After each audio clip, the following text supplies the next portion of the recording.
Freddie Freeman hits this one to right. Fairly deep, and it's over the head of Tucker.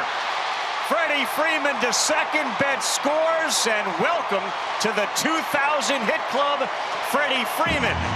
You're going to be excited for this one, because as of the last week of June, the list of the All Star Ballot Finalists is out. Is your favorite player named in the starting lineup for the 2023 Midsummer Classic? In case you don't know yet, let's see what the votes have to say. One of the best aspects about the MLB All-Star Game is that every team, regardless of how their season's going, bad or good, gets at least one representative. Every year, the top players from across the world are picked to compete in this game. So, being named an All-Star is seen as a lifetime achievement and also serves the main objective of entertaining the fans. So, I hope you were lucky enough to see your favorite player's name in the starting lineup for the 2023 Midsummer Classic in Seattle.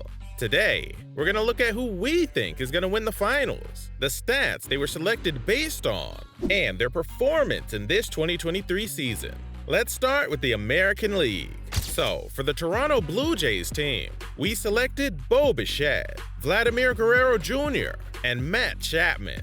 On the 20th of June 2023, Bo Bichette was leading for the shortstop spot with 1,561,426 votes, leaving a 733,927 vote gap between him and Corey Seager of the Texas Rangers, while Guerrero qualified with 1,195,052 votes ahead of Yandy Diaz from the Rays.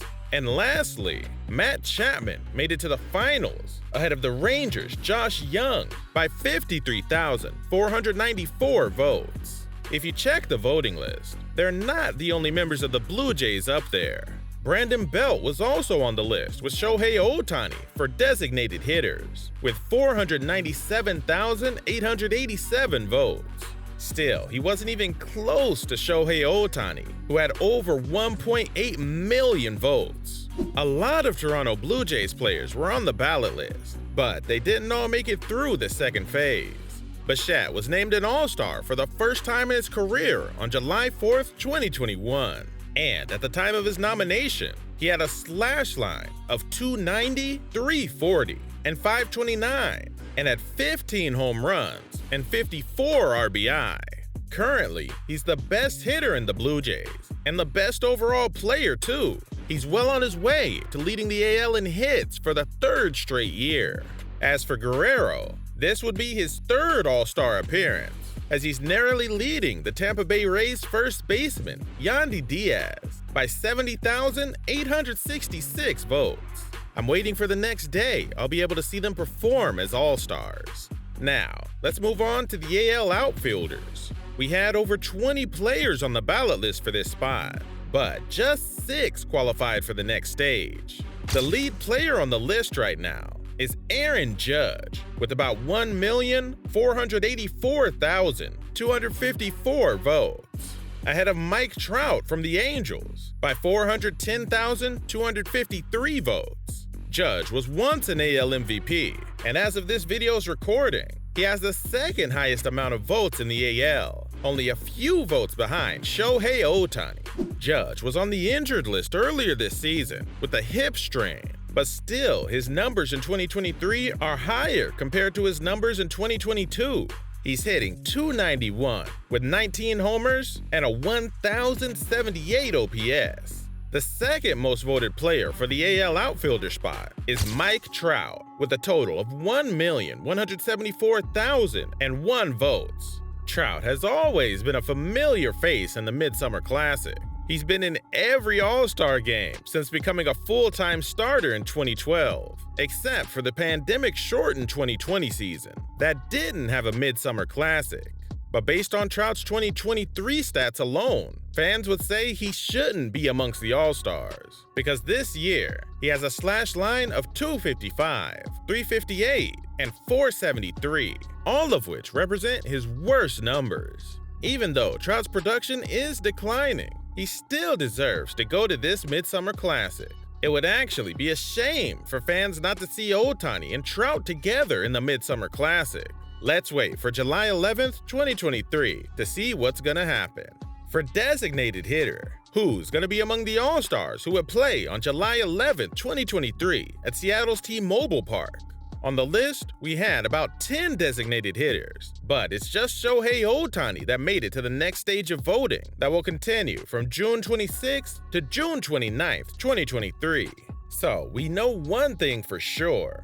Ohtani is definitely going to be playing at Seattle's T-Mobile Park because he's been sensational since the beginning of this season. There's no doubt that he's currently the best player in baseball, and he's not done yet, as he's moving towards his second AL MVP award. He's been selected as an All-Star 2 times in his career, which were the last 2 seasons. His amazing work as a pitcher and a hitter basically guarantees him a spot among the selected players in the MLB All-Star Game in 2023.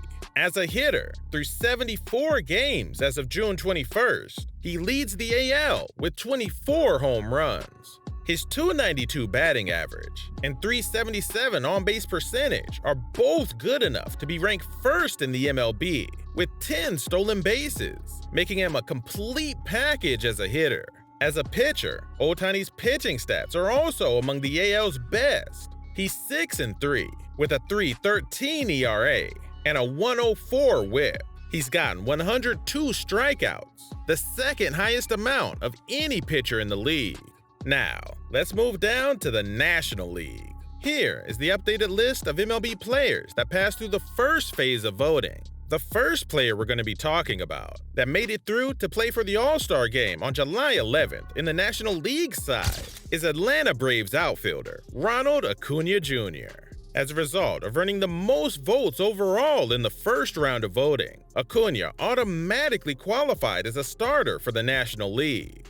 In the first phase of All-Star voting, he led all players in votes for the National League MVP, and this will be his 4th All-Star game as a starting outfielder. Some of his Atlanta Braves teammates might join him in the starting lineup as well, because they got a good record in the NL, leading all teams with 7 finalists. Catcher Sean Murphy and shortstop Orlando Arcia led their positions in voting, while first baseman Matt Olson, second baseman Ozzie Albies, third baseman Austin Riley, and outfielder Michael Harris II also moved on to the second phase of voting. Sean Murphy qualified for the next stage with 1,320,838 votes for the catcher spot.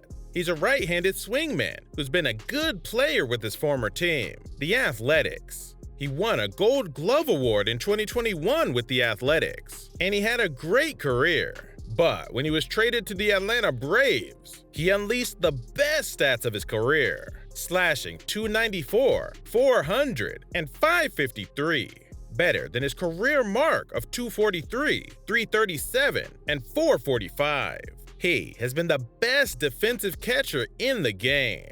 Will Smith has also made it to the second phase of voting, and you wouldn't believe that he's never been an All-Star. Smith has been right up there alongside the rest of them, batting .293 with 10 homers and a .908 OPS, as he seeks to make his first All-Star game.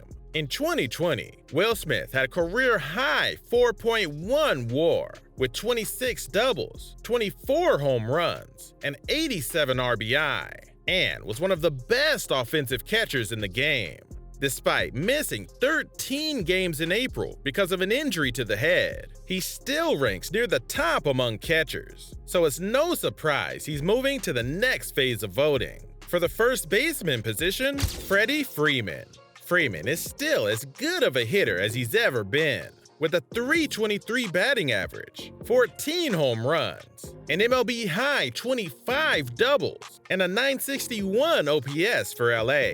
The 6-time All-Star is looking for his 7th selection and 5th in a row, as well as his 4th start. Freeman has the second most votes in the NL at 1,649,166 votes. He sits well ahead of the Braves' Matt Olson, who has 638,984 votes. Before he was traded to the Dodgers, he played for the Atlanta Braves for 12 seasons. He made his MLB debut in 2010, and he's a 6-time MLB All-Star.